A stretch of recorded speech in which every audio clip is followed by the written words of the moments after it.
బడుగు బలహీన వర్గాల విద్యార్థుల విద్యాభివృద్ధికి రాష్ట్ర ప్రభుత్వం కట్టుబడి పనిచేస్తుందన్నారు మానకొండూరు ఎమ్మెల్యే కవ్వంపల్లి. విద్యా వారోత్సవాల్లో భాగంగా సోమవారం సిద్దిపేట జిల్లా బెజ్జంకి కేజీబీవీలో 60 లక్షల రూపాయల వ్యయంతో నిర్మించనున్న అదనపు తరగతి గదుల భవనానికి ఆయన భూమి పూజ చేసి పనులను ప్రారంభించారు. అనంతరం లక్ష్మీపురం గ్రామంలో 25 లక్షల రూపాయలతో నిర్మించిన సీసీ రోడ్డును ప్రారంభించడంతో పాటు 6 లక్షల రూపాయలతో నిర్మించిన హైస్కూల్ వంటగదిని ప్రారంభించారు.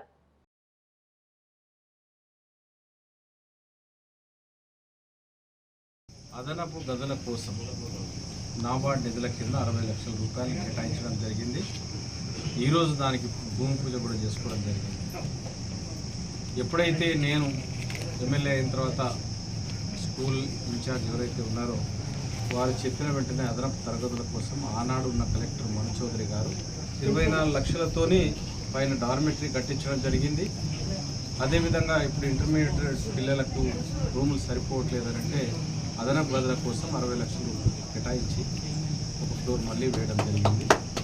ఈ ప్రభుత్వం వచ్చిన తర్వాత ఈ విద్యా వారోత్సవాలు ఏదైతే జూన్ 2 వరకు ప్రజాపాలన ప్రగతి ప్రణాళికలో భాగంగా స్కూళ్ళన్నింటినీ కూడా బాగు చేయడం, వాటన్నిటికీ అవసరమైనటువంటి గదులను కానీ ఇన్ఫ్రాస్ట్రక్చర్ను కానీ డెవలప్ చేయడం దీంట్లో భాగంగా ఉన్నది.